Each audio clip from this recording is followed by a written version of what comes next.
Mesdames, mademoiselles et messieurs, bonsoir, asalaamaaleykum, ziar bu baax na leen salaam seen émission Slam ci xol Slam Gaby Slam. Et salam à tous les auditeurs et auditrices de la 94.5 Dakar FM et di leen bëgg ñoom ñëpp all around the world kenn ku ci nekk ñëpp nekk à l'écoute ñu ngi leen di jaajëfal bu baax aussi di leen remercier encore une fois de plus ci seen fidélité bien sûr. Merci beaucoup Slam la reine du Sud Slam. Slam Mame Diarra, Slam Gaby. Slam à tous les auditeurs et auditrices du 94.5 FM Dakar di jaajëfal ñëpp di ne asalaamaaleykum. waaleykum salaam kooku ziar nañu ko fu ngeen ko déggee bu waxee kàddu gi ngeen ràññee ko xam ne jàmm rek la mën a doon kon may buuram tey sama jàmm laa invité fii ci biir plateau bi neexu leen. non kon tey du yomb. may sa buur may buur. may yaay buur wala may buur. may buur. yow yaay sama jàmm. non may buur yaay sama jàmm. tu oses me dire ça. Ah, n'importe quoi. voilà le Sénégal. merci beaucoup jàngeen jëf ñu leen di fàttali ne yéen a ngi déglu seen émission Slam ci xol di am mardi bu jot 16h30 jàpp à 18h fii lay amee saa su ne Gaby. ouais fii lay amee saa su ne de 16h jusqu'à 18h. donc voilà ñu am habitude aussi souvent ñuy dalal ay ndaanaan yoo xamante ne dañuy dox ci écriture ku wax écriture wax certainement jàng. dëgg la. te bu ñuy wax jàng aussi il va falloir ñu accentuer un tout petit peu ci histoire. te histoire am na lu mu fi bàyyi. dëgg la tey gisuñu ay géwél mais gis nañu ay ndaw yu téye seen xalima téye micro macha allah seen plume quoi. mu nekk lu am solo ñu fàttali leen fii lay amee ci talaata ji 16h30 jàpp 18h seen émission Slam ci xol yéen ñi bëgg a participer ci émission bi mën ngeen a envoyer seen message ci WhatsApp bi di 77 631 87 71 seen émission Slam ci xol day dalal talaata bu jot benn ndaanaan ci lii di slam wala boog ngay def nga nekk poète waaye seen émission Slam ci xol yi tamit am na rubrique bi nga xamante ne taaru mbind la. kon ku nekk xaj nga ci ku ci nekk am nga ci sa waar ndax bu ñuy naan mbind fii Sénégal xale yi commencé nañu wax dëgg yàlla di ci béy seen waar bu baax looloo waral ñu dalal naan li nga xamante ne ma nga jóge ca Casamance ñu ne ko mooy kan mu ne la reine du Sud bu ñu nee Slam la reine du Sud tey nga fekk fii aar bi nekk fii mbalax maa ngi fi comme li may wax yenn artistes yi reggae bi nekk fii pourquoi demoo ci pourtant musique jola baa ngi fii en même temps mais nga taamu lii di slam lu tax. en fait Mame Diarra man nekk comme yeneen slameuses yi par exemple ñoom bu ñu lay wax ñoom nu ñu duggee ci slam genre dañ doon bind avant ñuy xam lu slam man c'est un peu différent en fait man benn jour la dañ maa ñëw teg ma sur scène ñu ne ma déclamer. waaw ba ñu lay jël di la teg sur scène am na lu tax lan moo waraloon loolu. dama dem seeti beneen xarit mu ne ma ngoon damay dem slam ma ne ko dinaa la gunge mu ne ma booy ñëw nga bindaale texte ma ne ko man du mu bind texte mu ne ma defal copier-coller.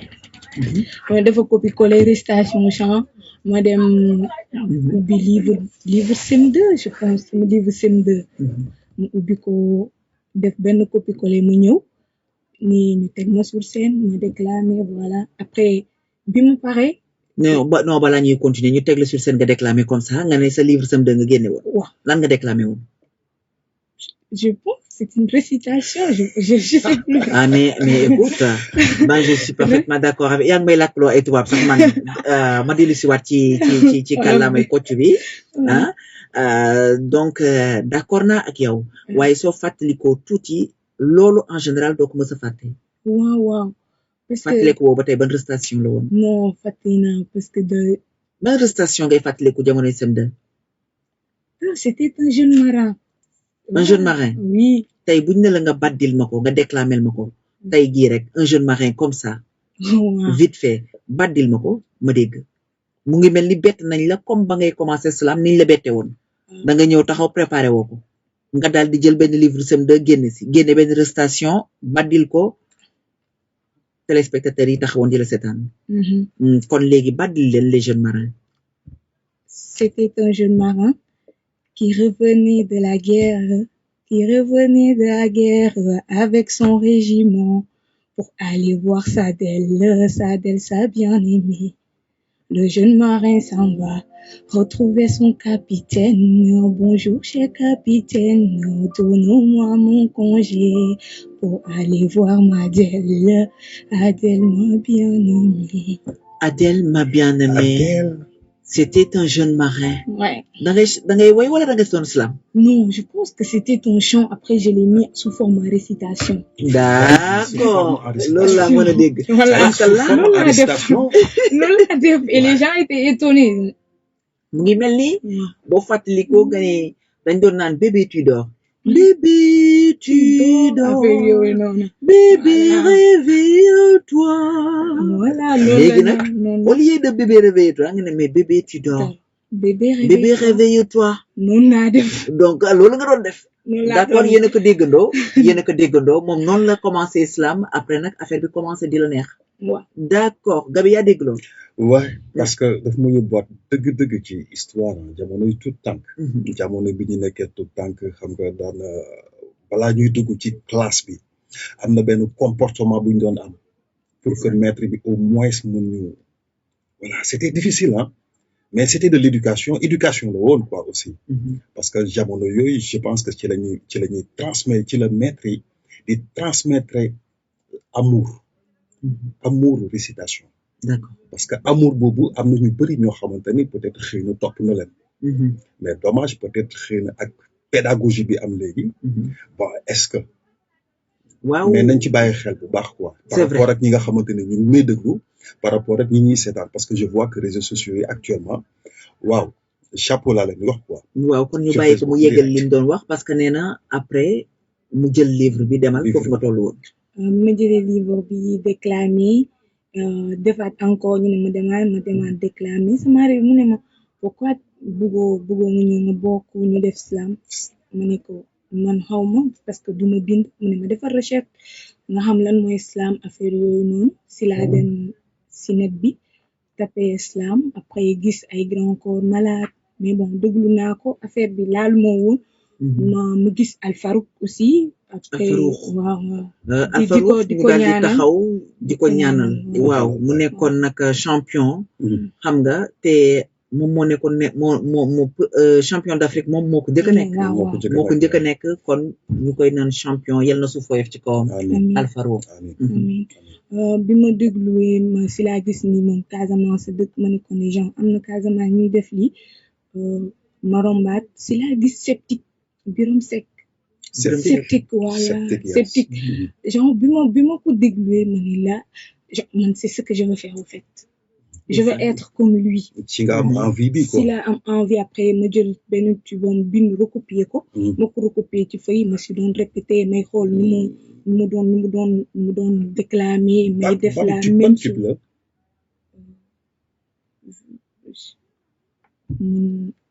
titre bi Absolument. fàtte naa titre bi Ok, fàtte naa ok. ko mais bon texte bi ba léegi maa koy jàpp sama bopp parce que ba léegi fàttewu ma ko ça m'a beaucoup marqué ce texte là et voilà merci mais dañuy ñëw vraiment Fatou Yeli nee na c'était un jeune marin benn chanson la woon waaw donc moo envoyé comme nag yaa ma gën a baax ay bët teel waaw jàllale leen vite fait donc comme samay bët moom dafa leer ba mu ëpp moo tax dama koy bàyyi rek mu jàllale leen Ouais, c'était une chanson d'un jeune marin quoi Ouais. donc voilà souvent peut-être xëy na waaw dafay fàttali ñu ñi lu bari ah ndeysaan parce que c'était un jeune marin ça disait beaucoup de choses ah te daf ñu delloowaat dëgg ci cosaanu mbind cosaanu mbind am na ñi fa nekk ñu jàllale leen vite fait waaw am nañu fi nekk maman Fatou Yeli actuellement mu ngi à l'écoute et ñu ngi koy souhaiter une très bonne écoute Penda bu Serigne Babacar Sy ndeysaan ñu ngi koy souhaiter aussi pareil une très bonne écoute donc voilà bonne nouvelle c'est chéri Coco sama jëkkër la ndeysaan nee na ma nuyu la sax ndeysaan nuyul ma ndeysaan Gabi il est super bien quoi franchement Kéba le gladiateur du côté de Rufisque ñu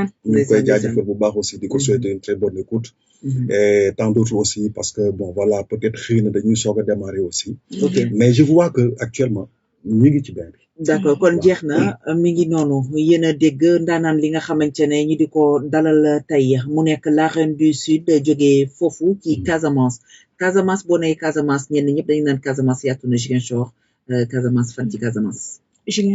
Ziguinchor d'accord kon tey ñuy wax ne si des tuuti rek ci kanam ñu ubbi téléphone bi ngeen bëgg woote baddil ñu li ngeen ñu bëgg a baddil la bu boobaa mën ngeen woote ci 33 821 88 11 33 821 88 11 seen émission Slam ci xol Gabi Slam et Diarra Slam fii ci 94.5 Dakar FM kon nag jeex na mi ngi noonu xale yi dalal ndaanaan bi waa ndaanaan li nag dañu bëgg dama la bëgg a bàyyeeg moom ndax est-ce que daf ñu war a mën a jox dara baddil ñu ko nag waaw wax dëgg yàlla su ko defee nag ñu door a nag xuus ci biir waaw kooku dana ma neex loolu ndax xam nga Mama Yeli j'aime bien la chaleur Mama Yeli waaw Mama Yeli moom mooy mama Slamerie oui nekk koo xamante ne xale yi jeunes yi ci nekk yëpp nekk ay poète mooy seen mama dajale ñëpp mu nekk koo xamante ne vraiment bëgg li muy def di ñaax ñëpp ñu dem ci kanam ak ñoom grand PK ñi fiy faral di woote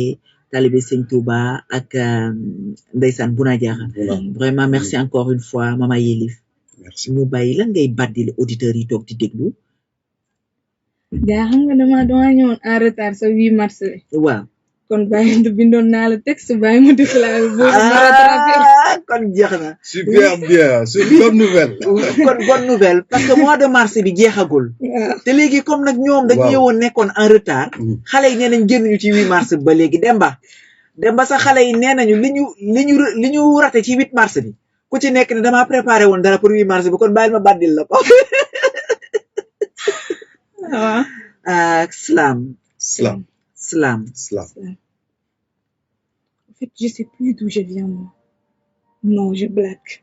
Je suis. Pourquoi? Je suis une digne héritière du peuple mandingue, du Diaka et du Kassa. Je suis un mélange d'éthique et d'ethnie. Je suis la slameuse aux riches terres fécondes, à une étincelante destinée. Je suis une pure sang du Sud, donc appelez-moi la reine mère du Sud. Je slame les manquements de ma terre, certes, mais je magnifie sa nudité verte. Ils ont fait de moi leur messagère, alors je trempe les l'encre noire stillant pour parler de ma terre, mais parler de ces femmes et de ces dames.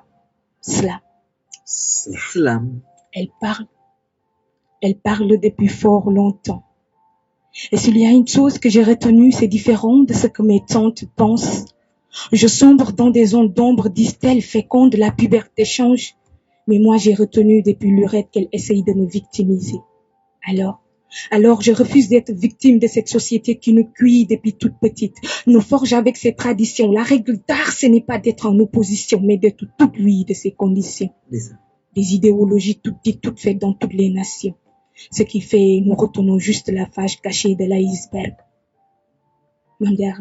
Mandiar, tu sais que cette société t'apprendra qu'être femme dépendra de tes aïeux et tes descendants. Ben oui. Qu'être femme est une question de morphologie. Pourquoi? Qu'être femme, c'est d'avoir des ambitions limitées, de pas rêver trop, car peu importe où tes ailes te mèneront, tu finiras à marmite à la main. C'est cette même société qui est capable de te dire que tu as le droit de réussir, mais près d'un homme avec ses ambitions, que toi, les tiens se relégueront au second plan comme farce de soumission. Cette société t'apprendra qu'une chose, c'est de bien nouer ton pain pour pouvoir assurer les arrières de ta belle famille en cas de panne. Fii boo doonee jigéen su suuf lañ lay xoolee jaar ndax jàpp nañu danga néewu toole waaye xamal ni yow yaay ki naatal xol yi njaboot si yow lay baaxee ndax yaa sàmm doom de ci moom ab cofeel bu dul jeex yabal ko mu tekki dog ab téere woom naan ko doom foo lamb mu dëgër yeesaloo sa gëm xam man de naa dëpp sam xel di leen bindal bataaxal duma wax ni ñoom ñooy safal ci ni waaye ñooy tuur bi taaral àdduna si wallahi yéenay tuur bi taaral àdduna si Slam nañ ko may waa Slam ci xool jigéen waaw jigéen jaajëfal ñoom ñu magi dinañ la dóor moo tax ma ne ko nag balaa ñuy wax di nga wax li nga leen di li nga xam ne moom nga leen pare ñoom waaw gannaaw nag 8 mars bi loo leen di wax ñu ngi lay déglu di leen jaajëfal naan leen surtout Magui l'étoile montante Ndeysaan. plume sombre Oumou Hadija Mouna Befa Mona Saliou voilà Mouna Befa bébé Fabrique Befa nag wax leen ko mu arrêté di ma tooñ voilà moom ak l'étoile montante léegi dañoo changé sama tour Marigot lañ may woowee la reine du Marigot mais pourquoi loolu am na raison yi tax non mais mère bi lañu changé def ko la reine du Marigot ok di leen jaajëfal ay nit yi voilà ce sont des filles qui sont hyper talentueuses moi j'apprends beaucoup de voilà j'apprends beaucoup à travers leurs textes et à travers tout ce qu'ils font ils font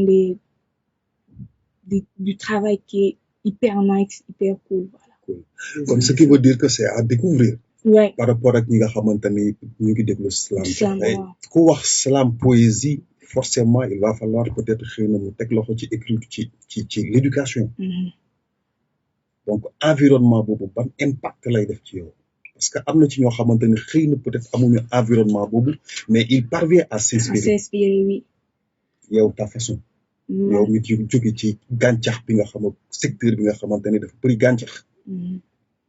Oh, ça devient quelque chose li nga xamante ni Ziguinchor par exemple ou bien en Casamance parce que c'est pas Ziguinchor seulement mais en Casamance mun nga nekk ci benn endroit bi nga xamante ni amul bruit doo dëgg auto buy jàll wa comme fii nii tout le temps am na bruit da ngay nekk ci benn endroit nga jég-jég rek nga gis benn picc bu romb wala mu envolé mu inspiré la ci saa si nga commencé bind affaire bi noonu lay ñëwee te climat bi aussi ça joue énormément par exemple boo nekkee ci climat bi nga xamante ni dangaa tàng boo commencé bind ça va aller mais boo nekk ci la reine du sud dangaa neex rek moo tax nga nekk di wax lii mais bind moom gis nga lu koy inspiré yàlla suñu borom dafa bind te yemale ko waaw donc ku nekk ak façon bi lay inspiré lu koy inspiré effectivement c'est vrai man su ma nekkee dans les bois ci lay ëpp wala ma nekk man kese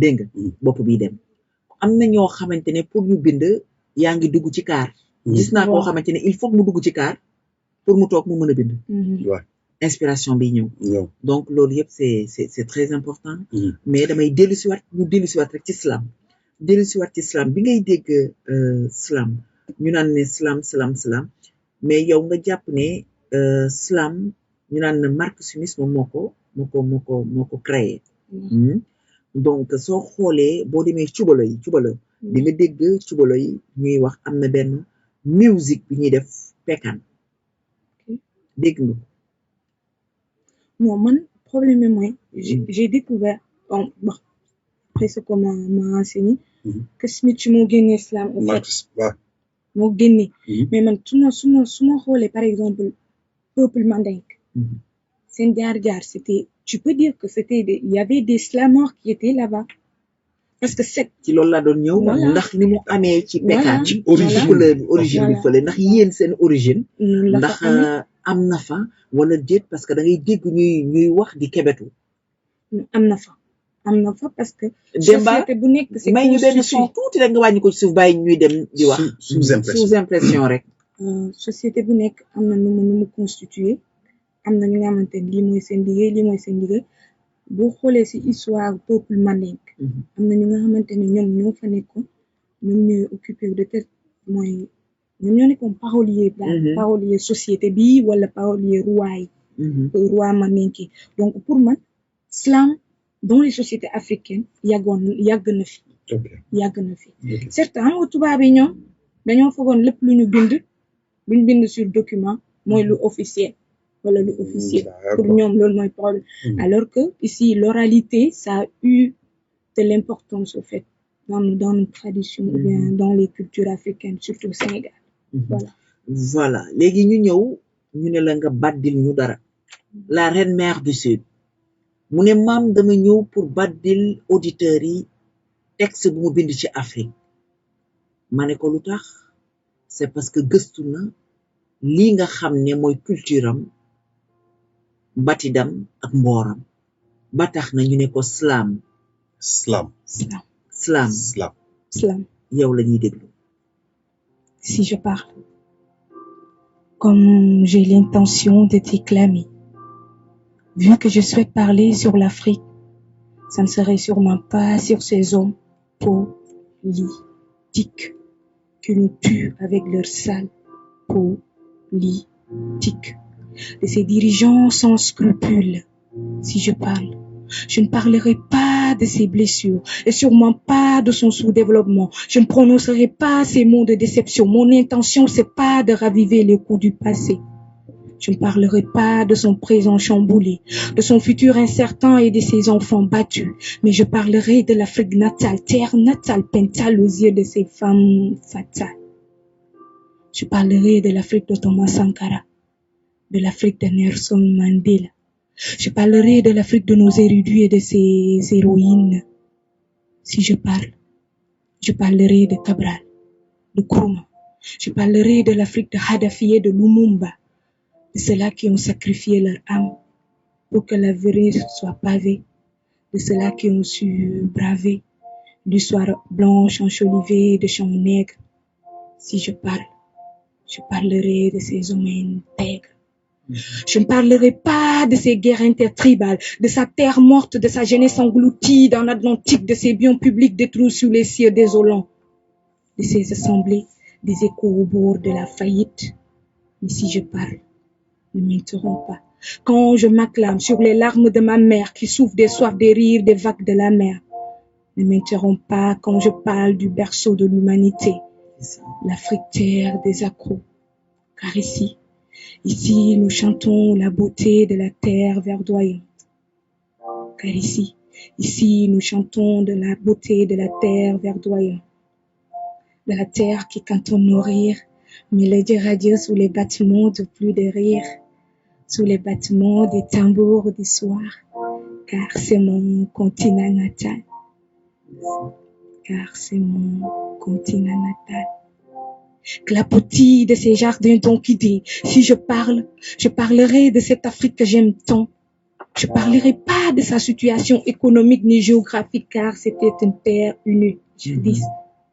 Je parlerai de l'Afrique de mon cœur, de l'Afrique d'Alioune Sitoé, de l'Afrique de Bamba, d'Abeya Sante, de l'Afrique de la mer du Libéria, de l'apartheid, du génocide de Rwanda, de l'or de Sabadola, de l'uranium du Nigeria, de la révolution Torodo, des champs de manioc de Togo, de l'Afrique de Norbert Zongo. Je m'acclamerai pour le salut de ce continent. Je proclamerai pour que nous cultivions la paix, le salut, continent du salut. Je chantonnerai les éloges de Mojambar, les éloges de l'Atsuka Bengoni, du Tamil Okayor, de ces mousseaux porteuses des révolutions. Si je parlerai de cette Afrique.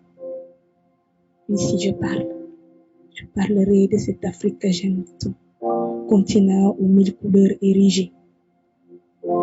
Slam. Slam. Slam. Slam. Slam. Slam. Slam. Slam. Et je dirais respect, hein. Respect à elle. Parce qu'on dirait que c'est l'Afrique qui vient de naître. Parce que quand on touche l'Afrique, ses origines, là, ses racines, on dirait que dafa am beneen yëg-yëg. Et puis dafa am li ma ci gën a neex. Il y a pas mal de jeunes yoo xamante ne actuellement, je pense qu'ils sont sur ce combat. Ils ont compris que l'Afrique est riche. Pas une Afrique pauvre. Afrique pauvre boobu doon demander. Aujourd'hui, on ne demande pas. Nous sommes fiers. Et franchement, chapeau lay wax parce que c'est touchant. C'est ça de l'art. Ça, on peut comprendre que c'est de l'art. Parce qu'une art qui conscientise toute une génération donc, mérite d'être soutenue. yaa ngi lay yónnee étoiles yi rek bës leen étoiles yi ñoom tamit ñu dem. Mérite d'être soutenue. Il y a Momo depuis la France qui est actuellement à l'écoute. Elle dit bonsoir Diarra. Merci beaucoup Momo. Il y a Penda aussi. Big up à toi Momo. Penda, je vous envoie plein de bisous. Penda bàyyil tooñ nee na tuddul Marigo. Penda bàyyil tooñ tuddul Penda ñun ñoo la nar a dóor nag. Il y a Moussa Sow aussi depuis la France actuellement qui est à l'écoute. ñooñu ndaanaan lañ ñooñu ay grands yoo xamante ne macha allah. Léo li Coulevé mu doon Ndiaye sama jàmm moo ma jaaxal Moussa Sow bi rek moo ma ci jaaxal Léo Coulevé Ndiaye nag Njaay gaynde la wala bukki ah Moussa Ndiaye njaayeen yi laa xamul ndax gaynde lañ ça wala fait lu ñu vraiment doon plaisir mon frère ndeysaan parce Moussa que merci beaucoup big up à vous tous benn texte bu fort la mais texte boobu yow du li nga fekkee mais li nga jàng école la da nga dem gëstu maanaam sa mbatit ak sa mboor maanaam culture bi quoi da nga dem gëstu ji ko pour def ko wala boog am na mag bi nekk sa wet bi nga xamante ne moom moo la pousse nga jëm fa effectivement ça s'est passé comme ça donc alhamdulilah waaw ça veut dire que ne yéen a ngi gëstu waaw collectif bi ñoom tamit dañoo bind presque ku nekk joxe nga sa vers après ñu compiler man ma déclamer ko noonu la fa demee waaye sama papa tamit jàpp na si te voilà di ko remercier sur lépp lu muy def si ma continuer si milieu islam bi à chaque fois tey daf ma ne mu ne ma demal miti buñ dem en retard bul dem en retard demal miti d'accord ça veut dire que papa moom bëgg na islam bi bëgg na nga li nga xamante ne lu ko neex la maanaam d'accord mais est-ce que naka nga gisee islam bi ci jamono ji fi mu toll fi ngeen nekk Casamance ndax élèves yi ñu ngi koy ñenn ñi ko bëggul woon ñu ngi koy bëgg wala bokk fan la tolluwaay bi sooy déglu nii nan la tolluwaay bi lan nga gis ak milieu bi ngeen nekk yéen islam bi ñun instant yi foog naa Ziguinchor collectif Islam O ñu ngi def liggéey bu rafet waaw Islam O parce que benn jour dañ jógee woon atelier d'écriture CLAP bu lycée Djibo du nuyu prof yi fa nekk ñoom monsieur Cissé ñoom monsieur Préra ñu jàppale bu baax ñu romb mu am benn xale bu tuuti bu taxawoon seen buntu kër ñu romb rek mu ne hey waa Islam O yéen xamee naa leen yéen a doon def feelee lu rafet bi mu ne sama xarit yi dëggal si nga xam ne genre Ziguinchor instant yi certes defuñu lu rëy foofu noonu li nga xamante ne nar na yóbbu islam bi ci kaw waaye instant yi ñu ngi def liggéey mu nice surtout ak CLAP lycée Djibo ak lycée Périssa ñaari école yooyu noonu te tout récemment waa alliance française dañoo joxoon 10 xale yu nekk primaire ñu ne ñu former leen pour semaine de la francophonie sérieux xale yi après buñ déclamé samedi bi xale yi ñaata âge seen âge lu ñu amoon non genre 12 ans 13 ans yooyu parce que xale yooyu ce sont des petits et des petits ay CM2 quoi waaw am na ñu certes ñu fa nekk collège comme Bayam waaye ñu si bëri ay xale mais après xale yooyu c'était pour lan moo taxoon ngeen leen doon former semaine de la francophonie léegi lan la xale yooyu indi ci semaine boobu lan lañ ci am luñ ci am man foog naa ne man instant yi nii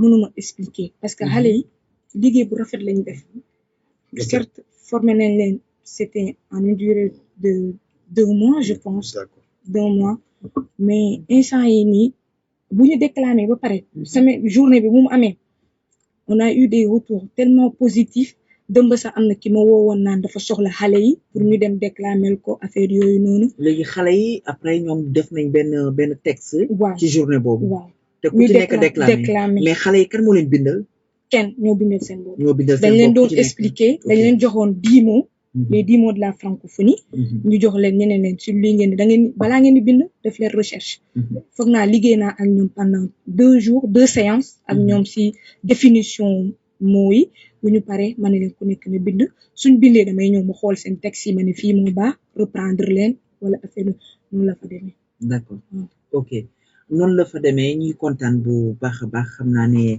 dinañ ñëw tuuti si kanam ci lii di nu mu tuuti rubrique taaru mbind dinañ ci ñëw tuuti bind nag bëri na façon xam naa ne bind na façon ñii moom mu ngi mel ni nga ne la donc ci woykat yi donc chaque fois am na ku nekk sa façon wu bind ni ngay bind dafay feeñ ci li nga xamante ne mooy booy déclamer c'est très important loolu dinañ ci ñëw ci kanam mais tey ci li nga nekk ci islam bi nga nekk foofu lan nga xamante ne tout le temps yaa ngi naan ne su ma sañoon sa xalaat sa mëbët nga toog naa ne non man islam bi bëgg naa ci nangam par non man rapport ak slam bi lii laa ci xalaat te yaa ngi jàng say intention lan la waxuma say projet parce que yaa ngi jàng waaw xam nga et tout ça mais intention bi loo xamante ne dafay nekk su ma sañoon mu nekk su ma sañoon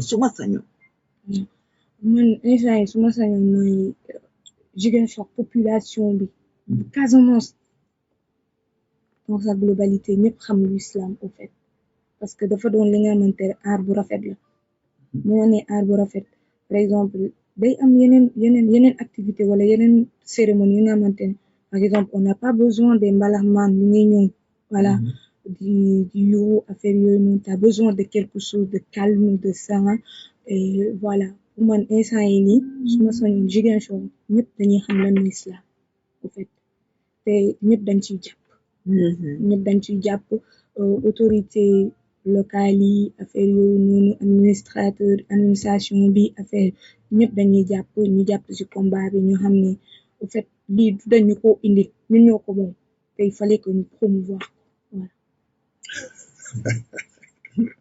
yaa ngi dégg ouais j'aime bien sa façon de parler sa façon de voilà peut-être xëy na ni mu ko gisee aussi noonu la ko waxee waaw parce que loolu am ñoo ko moom parce que waaw Ça, c'est vrai. kenn ku ci nekk am na loo moom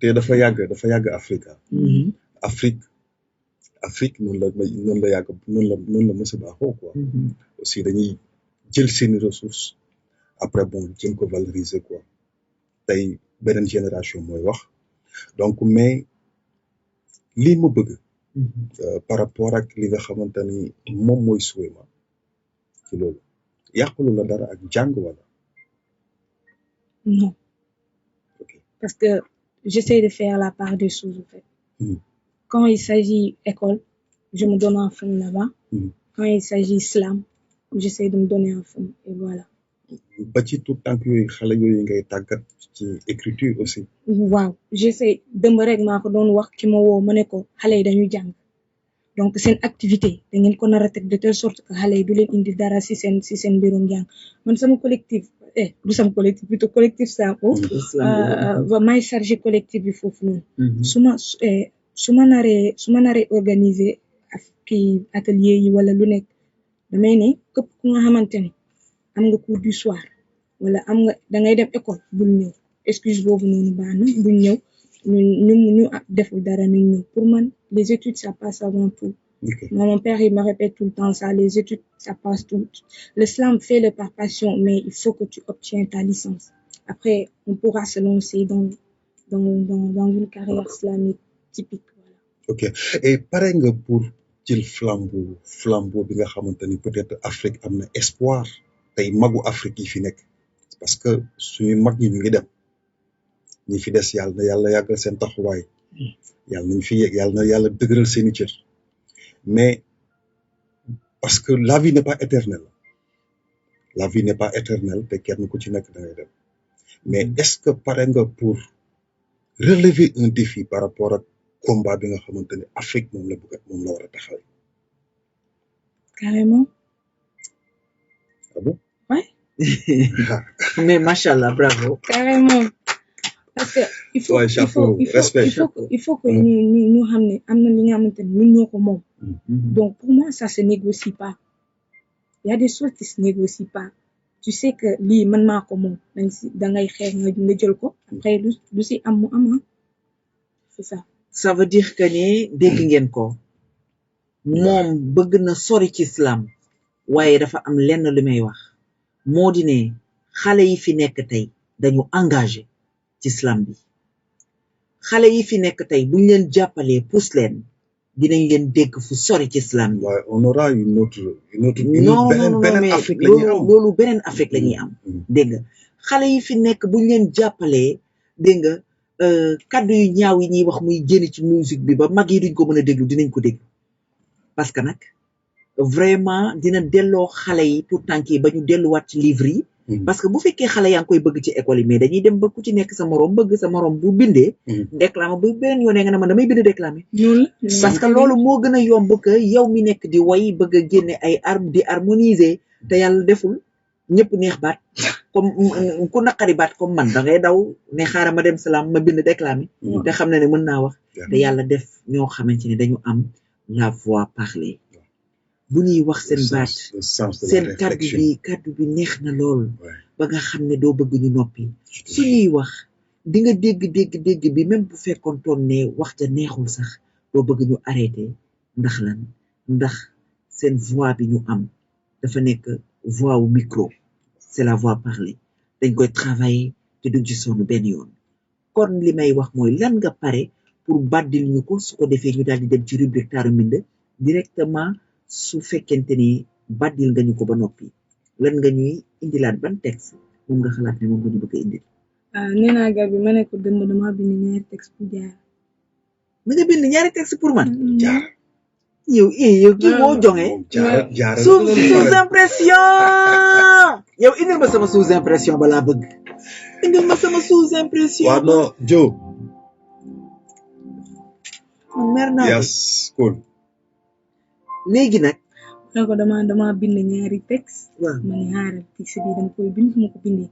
mu koy dem déclamer mu soot mu génn balaa ñeneen di ko dëkk jaare njëkk ko dëkk.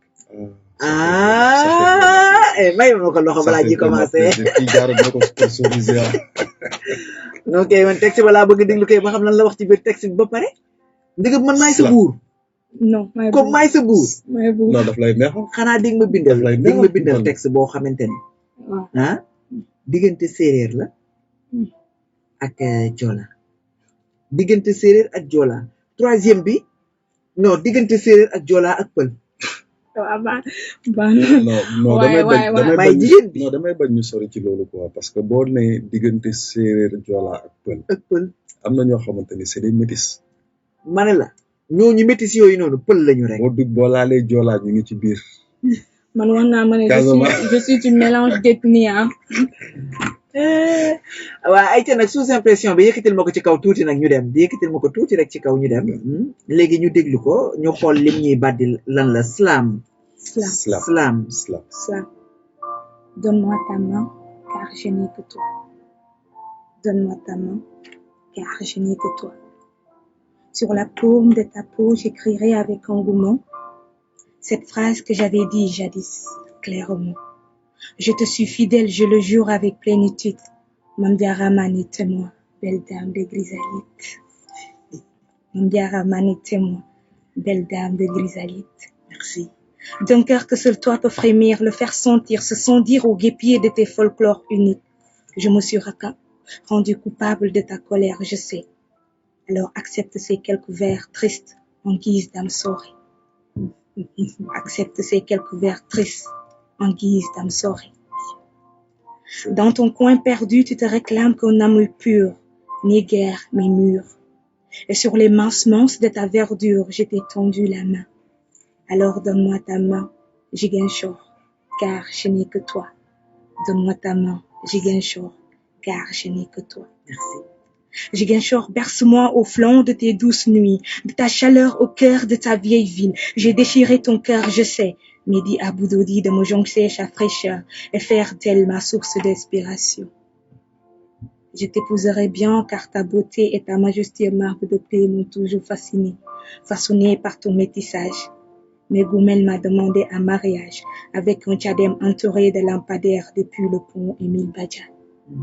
Ziguinchor, tu sais que j'aime me trémousser dans les chantiers caillouteux de l'Indien, au rythme du bouguerup, du djambadon, du kumpo, aux livresses du soum, soum, aux livresses du soum, soum.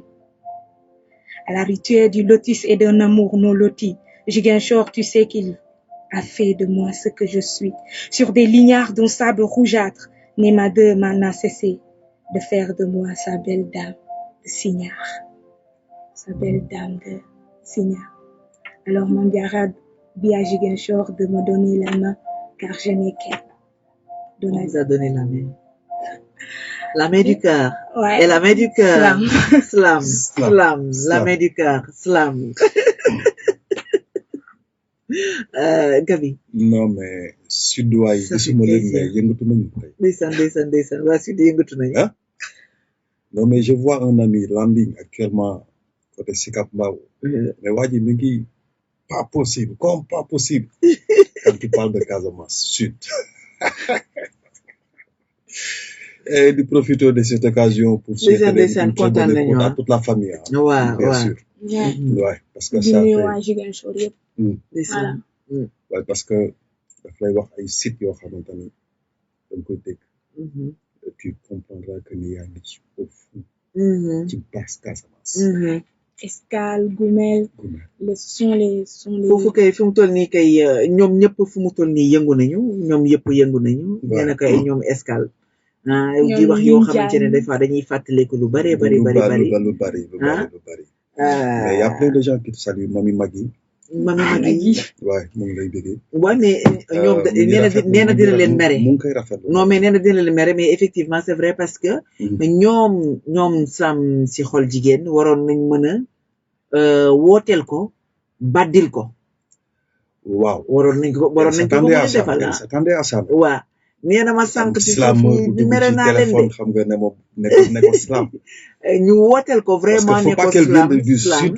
ba pare mu jógee ba Casamance ngeen def ni di mel ñëw ba Sénégal. ya nee naa ko ne bu jógee ba Casamance ñëw Sénégal mais Sénégal bokkul ci Casamance maa xalaat Casamance daa sori. waaye daa neex. non mais en tout cas ça ça fait vraiment plaisir ñu dalal ko fii Dakar FM. vraiment. Et je pense que peut-être xëy na un de ces quatre aussi. Je pense que team Slam ci xol. danañu mën a débarquer biir Casamance parce que moom mu ngi fiy liggéey bu mucc ayib d'après ni ñu ko déggee. Parce que ay tout tànk nga jël leen tàggat ci écriture. Donc ça fait vraiment plaisir quoi. D'accord. waaw. mi ngi noonu léegi nag li ñuy def mooy day ñëw rek ñu daal di dem pour xool yi. waaw parce que bi ñu xamee ni moom mooy ñëw. aussi il a fallu ñu changer un tout petit peu de direction. Mais rester dans le cadre ci Daaru Mbind. Rester ci même concept bi ci Daaru Mbind nañ ko déglandoo je pense après moom il aura quelque chose à dire. kon jeex na 94.5 Dakar FM la radio. Femme nue, femme obscure, fruits mûrs à la chair ferme, sombres extases du vin noir. Si je parle, comme j'ai l'intention de te... Tam-tam sculpté, tam-tam tendu qui gronde sous les doigts du vainqueur, ta voix grave de contralto et le chant spirituel de l'aimer. Femme nue, femme obscure, huile que ne rit de nul souffle, huile calme au flanc de l'athlète, au flanc des princes du Mali, gazelle aux attaches célestes, les perles sont étoiles sur la nuit de ta peau.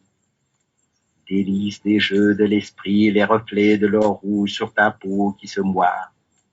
À l'ombre de ta chevelure s'éclaire mon angoisse au soleil prochain de tes yeux. Femme nue, femme noire, je chante ta beauté qui passe forme que je fixe dans l'éternel, avant que le destin jaloux ne te réduise en cendres pour nourrir.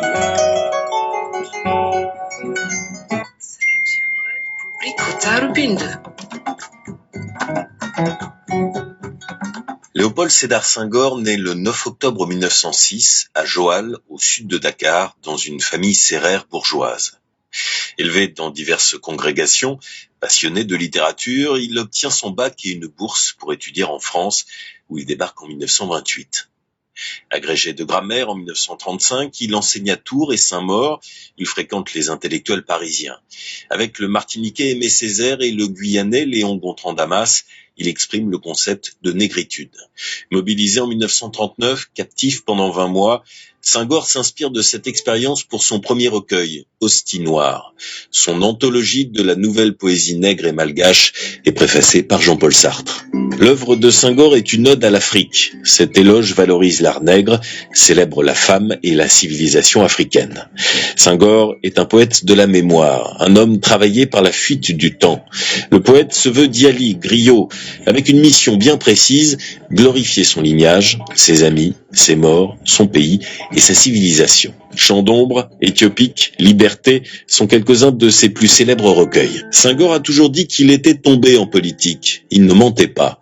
La politique l'a rattrapé au pays en 1945, alors qu'il était venu collecter la poésie orale sérère pour sa thèse. Sollicité avec insistance par son aîné, Lamine Gueye, de la SFIO, il devient député à l'Assemblée nationale française. Réélu en 1951, il sera notamment secrétaire d'État dans le gouvernement d'Edgar Faure. Le 5 septembre 1960, il est élu président du Sénégal naissant, dont il écrit l'hymne national. Il sera réélu à la tête du pays jusqu'à sa démission le 3 décembre 1980 au profit de son dauphin Abdou Diouf. Senghor a dirigé son pays en professeur, avec méthode et esprit d'organisation. Pendant la saison scolaire, il est président au Sénégal. En été, il est poète en Normandie, patrie de sa seconde épouse, Colette Hubert. Bienvenue dans Salam Psychol, rubrique Darumbende. Voilà. borom slam ci Slam. borom taaru mbind Taaru mbir. kon balaa ñuy dugg di xuuf ci biir dañu koy wax rek yow diglu nga ko nan nga jàngatee kii nga xamante ne moom moo di sa maam le premier président de la République du Sénégal Senghor ba noppi nga dégg ñu wax ci moom fa mu tàmbalee ba ci foofu nga di ko dégg poésie boobu slam bindaguñ ko waxaguñ ne slam am na yaa ngi dégg ñu naan poésie ba tey mais ku nekk ak sa façon ni nga waxee ban jàngat nga ci am Slam.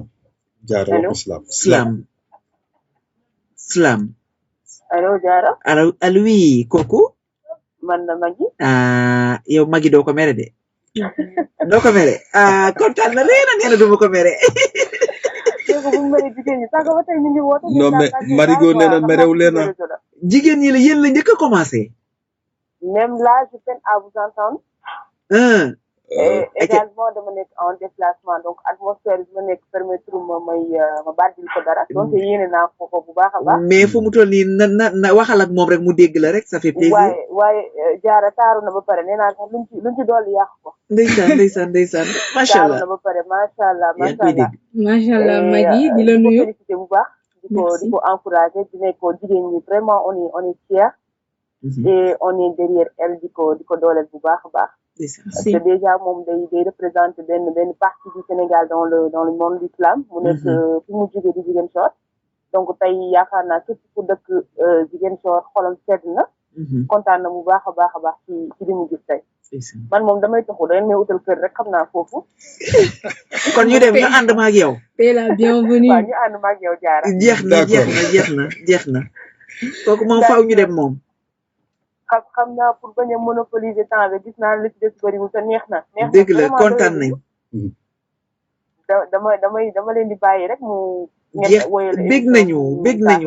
bég na kontaan na vraiment merci beaucoup Magui kontaan nañ bu baax a baax merci jigéen ñi islam beeg ñëpp ñu ci ginnaaw maa ngi seen ñoom Kéba ci commentaire rek ñoom ñëpp dëgg xam naa gaa yaa ngi woote mais réseau bi moo demeewul noonu donc vraiment on la félicite et on l'encourage merci beaucoup merci jaajëf slam dégg nga Magui moom tamit kontaan na vraiment ça fait plaisir quand même jigéen ñi kon mi ngi noonu xam naa ne li ci des bareetul mais nañ leen ne 33 821 88 11 mais li ci des bareetul ndax yaa ngi doon wax ni sànq man je me souviens bi ma doon jàng bind mooy waxal ci micro bi ma doon jàng bind mooy léegi temps yooyu noonu doon débuté bind naan la da ngay bind prose wala vers wala lii bindoon naa si Senghor mais mu fekkee texte bi après je l'ai pas retravaillé mais bindoon naa si Senghor naan fa aujourd'hui je continuerai de déclamer ce que t'as laissé car c'est ton héritage que tu m'as légué voilà texte bu rafet foog naa ko bind mais bon lu ñu jot a wax fii nii c'est que waxal tuuti ci kaw la reine du sud waxal ci kaw tuuti man dama ko nawlu parce que xam nga lu may wax on n'était pas obligé de suivre les règles à la francophone 3 vers 12 par exemple alexandrin man c'était ton travail pour moi même au lycée quand on a commencé à prendre la négritude, j'étais à l'aise. Là, j'étais à l'aise. Parce que, au moins, on n'était pas obligé de suivre des règles qui nous appartiennent pas. Des règles qui nous appartiennent pas. On était obligé, voilà. Sama professeur, monsieur Prera, nena, mon, pour qui wami, élève ami. Slam.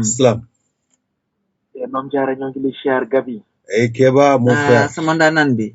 Siyaar nañu leen de. borom bi fils taawanti baawan seen kaw. Ziar nañ la bu wér yàlla nangu ziar. kon kii tam sama jigéen jooju toog laa ren. yow sa jigéen jooju da ngaa woote rek mu dam loos bi ne day reewantu noonu di. man xale jigéen yi xam nga fu mu toll nii yéen a leen a reewal. Mbaadu. yaa kii de moom xoolal woote nga damm na loos bi ne daa mer noonu ba toog. man daal mbégte la gis ko foofu mu toog te li mu baat di sànq ba tey maa ngi koy suivre waaye mbégte la maanaam. ndeysaan. maanaam mbégte gi daal maa ngi nii di lab ci déggu mbégte gi maanaam am na solo daal. macha allah macha allah. kooku noonu toog da di ko sori ci man maanaam da di sama xarit. da di sama voilà lépp je peux dire quoi. jigéen ju mën góor te jigéen ji nangoo liggéey jigéen ju bëgg li muy def muy islam bi. ndaxte fekk naa ko seen dëkk muy Ziguinchor te gis naa ni ñu fay teewale islam bi am na fa solo lool. man moom fan sam laa quoi fan sam number one quoi xam nga loolu. mooy ndaanaan. mi ngi doon de kontaan na nee na. waaw moom kon ndaanaan la. jeex na. nee nañ ndaanaan rek kay xam borom ndaanaanam. xam nga raison pour laquelle mu xam ma kon bokk. kon jeex na tàkk. kon merci beaucoup Gabi. parce que xam naa ne damay tàggatoo rek te boo jëlee rek moom mu tàggatoowee morceau bu mujj bi nga xamante ne moom la ñuy bàddil ñu tàggatoo ko. kon dama leen di fàttali rek ne seen émission Salam ci xol mi ngi am mardi bu jot 16h30 jàpp 18h yow mi bëgg a participer mën nga envoyer ci 77 631 87 71 ngir bëgg a participer ci émission Salam ci xol ñu invité la nga ñëw toog fii ci plateau bi en live. yéen ñi nga xamante ne yéen a ñuy déglu ci lënd beeg fépp ci buumu jokko yi ñu ngi leen di gërëm di leen sant seen émission Salam ci xol doon dalal ki nga xam ne moom moo di la reine mère du sud ca Casamance. ñu ngi kontaan bu baax a baax bii di ñëw JKM moo fi nar a teew man nag fii laa leen di naan babaay. balaa may daw damay daw dugg juste rek wax leen benn date 26 29 mai 2002. Slam au service du peuple à Guédiawaye. qui se tiendra à Guédiawaye. donc voilà merci bonne nouvelle ci information yi donc di bëggee ñëpp ñi nga xamante ne woon ñu ngi woon à l'écoute de cette émission et Salam ci xol l'émission la plus consciente laay wax parce que all around the world Sénégal dañ koy seetaan Afrique dañ koy seetaan àdduna wërngël képp franchement émission bi macha allah et di la jaajëfal bu baax aussi ci disponibilité bi parce que c'est pas évident yëngaluñ leen nag mais damay bàyyi ba ñëw Casamance yëngal la. man tamit di leen jaajëfal yéen ñaar yi di leen remercier. voilà si invitation bi du ma pare te ñu waa collectif Salam Pro ñoom Pank le mystérieux ndaanaan bi ma nekk. ñoom voix potable Gaye El Prési Angela xam naa ne su ma paree fii suñ ko seetaanee YouTube 22h nañ ma ne du tax cité wa sama tur waaye yéen ñëpp maa leen di nuyu en tout cas. jaajëf et ça a été vraiment un plaisir ñu servir leen sur la fréquence 94.5 Dakar FM qui est naturellement producteur de Salam ci xol et maman Fatou Yeli ñu ngi koy jaajëfal bu baax parce que nee na pour ñu insister na ba sonn mais jotul a dugg Cheikh Mbengue aussi ñu ngi koy jaajëfal bu baax et di leen bàyyi ak Sira mu clôturer en beauté l'émission d'aujourd'hui Salam ci xol qui est producteur Salam. Sur les 1000 magnitudes, tu sais, Gabi, une amie, elle m'avait parlé de son point de vue sur le pouvoir, la richesse et la gloire. À première vue, je pensais qu'elle était insensée, car elle a tendance à dire des propos qui n'ont aucun sens. Bref, je la comprends. La vie lui a appris que les sciences exactes n'ont aucun sens. Bref, la vie lui a appris que les sciences exactes n'ont aucun sens. Depuis lors, elle a mis ses pensées en pause. Je ne dis pas qu'elles ont atteint la ménopause. Non, je pense qu'elle veut plus penser des pensées, que même ses pensées ont dépassé de pensées. Car entre le pouvoir, la gloire et la richesse, elle préfère être millionnaire et couler sa vie en douce. Tête nue, reposée, j'ai adhéré à son. Elle a gâté mon rêve d'être au devant de la scène. Bon, je vais me contenter d'être metteur en scène. Car nous, ce que nous voulons, c'est ne pas de nous retrouver dans ces histoires polémistes, aux idées fanatiques tournant autour du nazisme. Nous, ce que nous voulons, c'est d'être les véritables détenteurs du pouvoir. Les décideurs de l'ombre, vivre côte à côte avec le pouvoir sans y vouloir, la gloire sans y mouvoir, être lu, aimé, connu, connu sans être vraiment connu. Car pour nous, la véritable richesse, c'est de puiser dans nos poches pour partager avec nos proches. Tant que nos mères et nos pères se réveilleront à 5 heures du matin, nous préférons chercher de l'argent. C'est pas que nous sommes des amoureux de l'argent, mais nous voulons juste les mettre à l'abri des soucis. Nous voulons juste les mettre à l'abri des soucis. Cela.